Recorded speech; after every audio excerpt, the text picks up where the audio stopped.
My parents and brother promised to watch my 5-year-old son while I was away for an audition. 3 days later, he ended up in the hospital. There was an adult sedative in his blood. Everyone blamed me. But I showed them this. The truth was to be much worse than expected. If you've never left your 5-year-old with your own family while rushing off to an audition you've been chasing for 10 years, don't judge me just yet. You would have done the same thing in my shoes. Especially if your ticket to the life you've been scraping toward forever finally showed up. I'm an actress. Not the kind you recognize from posters or shampoo commercials. The kind you probably don't even notice. Blink and you miss it cameos. Background dancer number 5. Cold corpse in a detective show. That was me. Until one day, after 1,000 thanks, we'll be in touch, someone actually was. A real part. Supporting role. She had a name. A storyline. Not mom number 3. 8 episodes. A contract. Paychecks. Health insurance. And if you live in the US, you know how big that last one is. It was one of those rare moments when life didn't just smirk at me from a distance, it actually nodded back. I hugged the producer, signed the paperwork, slammed my trunk shut, and drove home down the highway like I was floating. Didn't feel the wheel, didn't see the road. Just kept thinking, we made it, baby. Everything's changing. The house was dark and quiet when I got there. Big, 2-story place with one of those overly perfect lawns, my parents' house. The one I'd come crawling back to 3 years ago after my divorce. Holding a toddler and a suitcase full of shame. It was supposed to be temporary. Ryan, my son, was already asleep. I kissed his forehead, checked if he was breathing, yeah, I'm that mom, and went to take a shower. I had big plans for the morning, tell my parents about the role. Tell my younger brother Jason I could help cover his college tuition. He was applying to that private school in Austin he'd been dreaming about. And then, of course, the universe swerved. Around 4 a.m., Ryan woke up. His voice was raspy. Mom, my tummy hurts.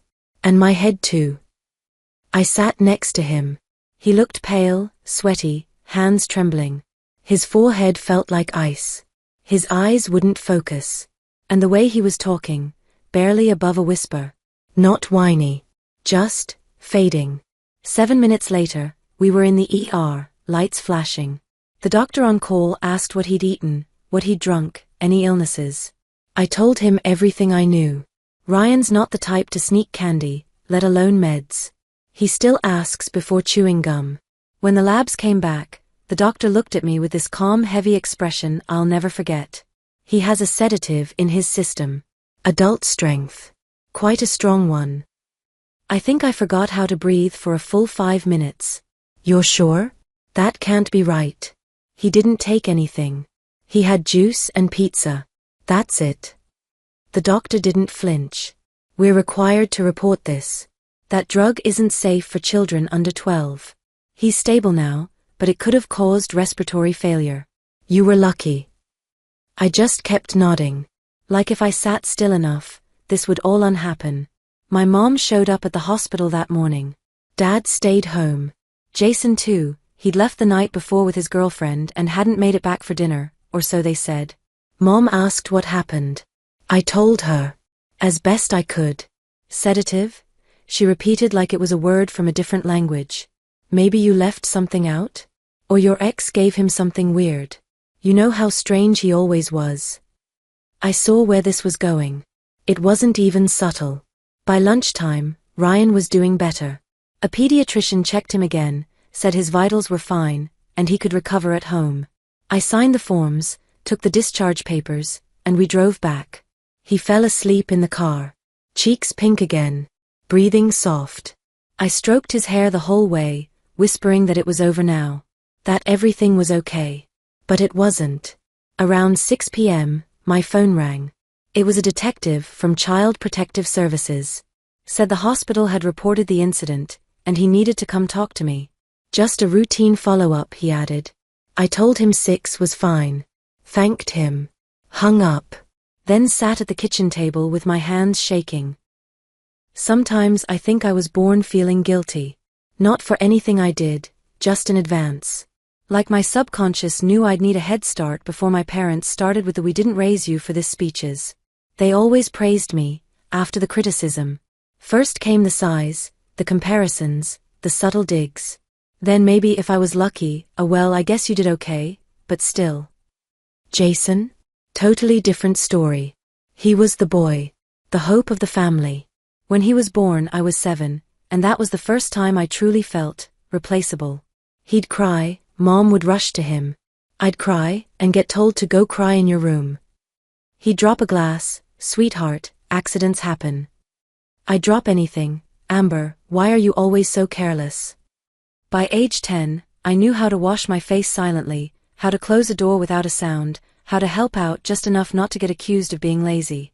I didn't realize back then that I wasn't just being polite, I was training for survival. When I told them I wanted to go to drama school, Mom raised an eyebrow. Dad shrugged. If you want to waste time, go ahead. Just don't say we didn't warn you. So I worked. First semester, I juggled classes, gigs, usher shifts at a tiny theater, improv shows in the park just to scrape together grocery money. And then I met Matt. Charming. Older. Said I had those classic Hollywood eyes. Next thing I knew, I was pregnant. And you know who was the first to say, "We'll help you"? Barbara. My mom. Not out of joy. It felt more like she thought, good. She screwed up. Now I've got leverage. Matt stuck around long enough for us to make it look respectable. We got married. Then, 2 years later, he left. Said he was tired. Said he needed a new start. Moved to Arizona and vanished. And I stayed behind. In the same house I grew up in, only now with a crib shoved into a room that once had posters of Meryl Streep and Cate Blanchett. Jason was 11. He helped me carry my bags. Played with Ryan. Told me he'd grow up to be a real man, not like Matt. I believed him. We were close, at least, as close as you can be with a mom who asks every 5 minutes if your presence is corrupting her precious boy. But then Jason grew up. Gym sessions, parties, girls. We could still talk, but it was rarer. He started sounding like Dad, quick with a joke whenever things got serious. Great at being around, not so great at being there. When I told Mom I needed to leave for an audition, a real one, something that mattered, she stared at me for a second and then said, "Are you sure it's worth abandoning your child for?" "I'm not abandoning anyone," I said. "It's 3 days. He's staying here. With you. He knows you. His room, his toys, it's all here. And if he gets sick? You raised 2 kids. You can handle one for a weekend." Dad snorted. "We handled it when they were ours. He's not ours." I should have known then. I should have paused. But I didn't. I just kept my eyes on the goal. One shot. Just one. The truth? I barely left the house those first 2 years. Then I started picking up small gigs. Background roles. Day shoots. Just enough to feel like I wasn't dying inside. Last week, I got a call about an audition in LA, 2.5 hours by car. Not around the corner, but manageable. Casting director meet and greet, cold reads, callbacks. 3 days total. I stayed with a friend. The role? Supporting female character. Lines. Face on screen. A real part. Hundreds of girls auditioning. And somehow, I landed it. The director said, "You're exactly what we're looking for." The producer shook my hand. I signed a contract. With money. And health insurance. I went to the bathroom, looked in the mirror, and didn't leave until I realized I was crying. Not from pain. From relief. I was alive again. I wanted to celebrate. I imagined going home, telling my parents that this was it, things were going to be different now. I even thought stupidly about buying them a new TV. Helping Jason with college. He was applying to UT Austin, private, pricey, fancy. I couldn't cover the whole thing, but I could pitch in. I drove home with dreams spinning in my head. When I got there, the house was dark. Everyone asleep. I didn't think twice. And when Ryan got sick, I didn't think at all. I just panicked like any mother would. But when my mom showed up at the hospital and started hinting that maybe I had overlooked something, that maybe I had caused this, all the old feelings came rushing back. The guilt. The shame.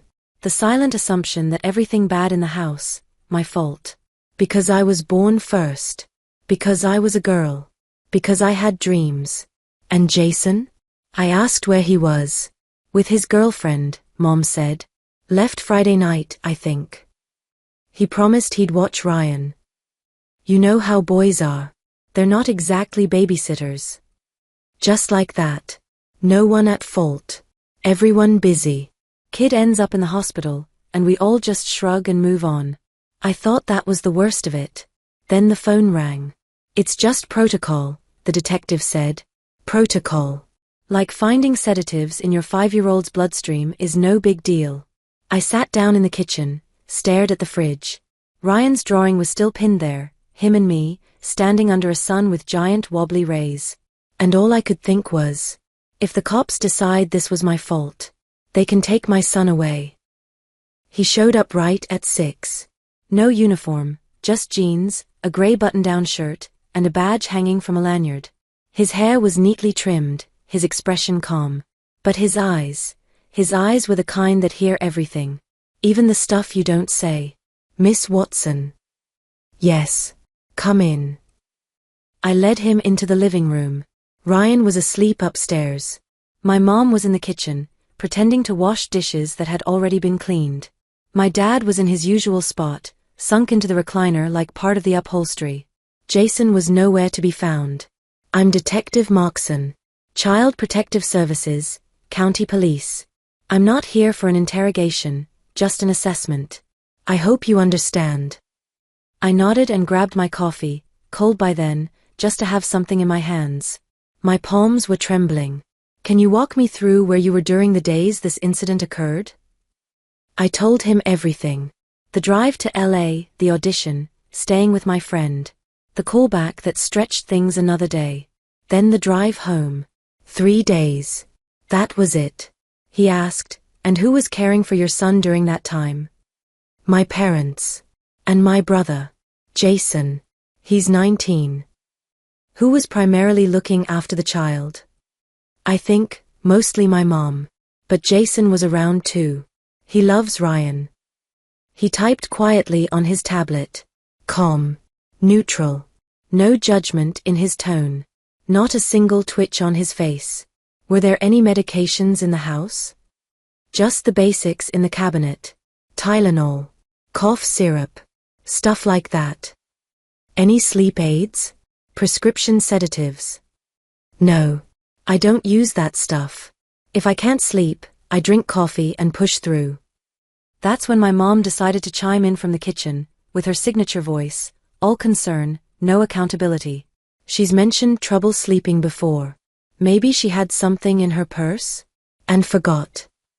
I felt his eyes shift back to me. More focused now. I looked at my mom. She was wiping a perfectly clean plate, looking helpful and maternal. I didn't have any pills, I said clearly. And I didn't give him anything. Not before, not after I left. The detective nodded and took notes. Then my dad called out from the recliner like he was commenting on the weather. Maybe he found something himself. Kids get into things. He can't reach the medicine cabinet, I said. It's too high. And he doesn't know how to open blister packs. Markson nodded again.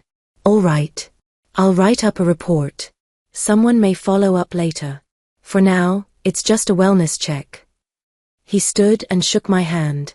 Then turned to my mom. Thank you for being home. Have a good evening. And you too, officer, she said sweetly. As soon as the door shut, I collapsed onto the couch. My legs felt like water. I could feel it building inside me. That pressure. Like a fuse had been lit and the explosion was just waiting for the right second. About 20 minutes later, my phone rang. Matt. I stared at the screen. Then answered. Are you out of your mind? He snapped. You know who just called me? The police. The actual police. They said our son had sedatives in his system. Are you serious right now? I didn't give him anything, Matt. I just got home. It happened while he was with them. Oh, so it's your parents now? Or your brother? The 19-year-old whose bedroom probably looks like a pharmacy. I don't know who's responsible. But it wasn't me. Maybe you were tired. Maybe you left something out. You're always tired, Amber. Maybe he found something in your purse. I exhaled. Slowly. You don't get to accuse me. I get to think about my son's safety. Maybe I should file for custody. At least I don't disappear for 3-day auditions and leave him with God knows who. I hung up. And then I just sat there. Everything was quiet. Except for the thumping in my ears. And then, it hit me. A spark. Right down my spine. Cameras. I jumped up. My dad looked over from the corner but didn't say a word. I went into my room and pulled out my old laptop. When Ryan was 2, I'd had cameras installed in the living room, kitchen, and hallway. It was a paranoid move, yeah, but I was hiring a babysitter for the first time, and I needed peace of mind. They came with an app and a cloud archive. I hadn't checked them in forever. But they'd been running in the background this whole time. As long as the Wi-Fi worked, everything went to the cloud. I logged onto the site. Typed in the old password. Wrong. Tried again. Still wrong. Then, forgot password? Yes. Yes, I did. I entered my email. Got a reset link. Created a new password. Logged in. The cameras were still active. The most recent clip was from that morning. The system had kept recording the whole time. I pulled up the archive. Went to the night it happened. Ryan woke up around 4 a.m. So I needed to check everything from 7 p.m. on. I started with the kitchen. Nothing. Switched to the hallway. The footage was slow to load.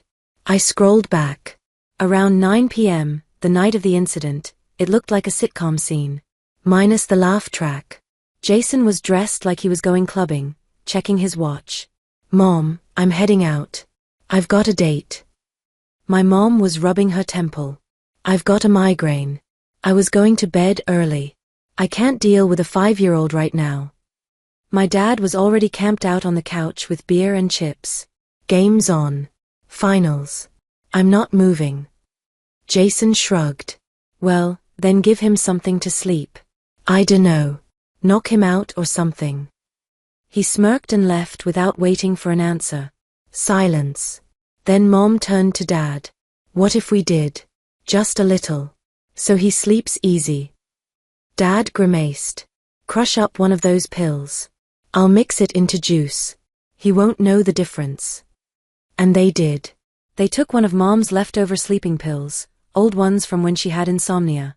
Crushed it with a spoon. Stirred it into a glass of juice. Called Ryan into the kitchen like they were just giving him a nighttime snack. And he drank it. That was their choice. Their laziness. Their fear of being mildly inconvenienced by a 5-year-old with energy. And now? Now they were acting like it was a mystery. Like maybe it had been me. And Detective Markson? He was probably halfway back here by now. Because the worst part of this wasn't just what they did. It was that they were willing to let me take the fall for it. And that was going to change. Real fast. I used to believe things would get better if I just waited it out. Bit my tongue. Let it slide. Just a little longer, I told myself. Just a little more patience. Turns out just a little is infinite, unless you draw the line yourself. After Detective Markson's visit, everything moved fast. I handed over the footage, the one from the kitchen camera. You could clearly see my mom taking out a pill, crushing it with a spoon. My dad mixing it into Ryan's juice. Calling him in. Watching him drink. Sitting him down on the couch. His tiny body swaying from side to side 10 minutes later, eyelids heavy like curtains closing on a stage. There was no audio. But it didn't matter. There was no he found it by accident, no we thought it was vitamins. Just a decision. Made by 2 grown adults too lazy to spend an evening with a 5-year-old. The police reacted immediately. Markson called and said they were opening a case. I didn't know if I was supposed to feel relieved or terrified. Everything felt like it was happening to someone else. Like I was watching from the outside, arms crossed, whispering, "Damn that poor woman." My mom was the first one they brought in. She cried. A lot. Said she didn't mean harm, that it was just a mistake, that everyone slips up sometimes. My dad was stiffer. Stone-faced. Silent. Then finally muttered, "This is her fault." Jason went in last. They called him in on Saturday. He was in there for over an hour and a half. Then he texted me, "Amber, I swear I didn't know. I was joking. I didn't think they'd actually do it. I never would have given him anything myself. I'm a freaking idiot. I'm so sorry." I stared at the message for a long time. Then I put the phone down and cried. That same week, I packed our things. I called a realtor, a friend of a friend from set. Found a place in Glendale. Nothing fancy, but it had light. Windows that faced south. A small balcony where I could sip coffee without anyone telling me I was doing it wrong. I didn't say goodbye. Didn't explain. Just left. Now I wake up in a bed that's mine. In a home that's mine. With my son asleep in the room next door, tucked into dinosaur sheets, a rocket-shaped nightlight glowing beside him, his books stacked by importance on the shelf he organized himself. Every morning, Grace arrives, our nanny. She's a college student studying early childhood education. Sweet. Funny. Observant. Ryan adores her. And I can go to set without checking my phone every 10 minutes, wondering if the house is on fire or my kid's been drugged again. Work is good. They extended my contract for 8 more episodes. The checks are regular. For the first time in years, I paid off debt, got insurance, and even saved a little. I'm not living paycheck to paycheck anymore. My parents? They didn't go to prison. They got probation, a fine, $5,000, and court-mandated parenting classes and counseling sessions. I kept my eyes down the whole time in court. I didn't need revenge. I just needed to know Ryan would never see them again, at least not for a very long time. Jason's harder. He never got into college, the first tuition payment never made it, and without my support, the school withdrew his offer. Now he works at a gym. Cleaning. Helping people with weights. Sometimes he texts me. I know I screwed up. I didn't mean for it to happen. I'm working now. Saving for night classes. Maybe it's not too late if I just keep trying. I read them. Sometimes I even smile. But I don't reply. Not yet. Maybe someday. Because for too long, I was the one who explained. Who made excuses. Smoothed everything over. Lived in the consequences of other people's choices. Now I just live. Ryan doesn't wake up screaming anymore. He laughs again. Draws pictures of monster trucks and says he wants to be a pilot. Some weekends, he goes to his dad's. We're not friends but we're co-parents, and Matt got the message. If he ever lies or manipulates again, he won't just lose me. He'll lose Ryan too. The court gave him partial custody under strict supervision. That worked for me. Ryan doesn't need to be collateral damage in someone else's ego war. We're done with the guilt. The gaslighting. The fake smiles and whispered criticisms. I have a voice now. A choice. And a son I'll rebuild the world for, one safe, quiet, happy morning at a time. And this time, it's real. If this story hit home, hit that like button and subscribe. And in the comments, tell me what you would have done in my place. I'm genuinely curious. Thanks for sticking around till the end.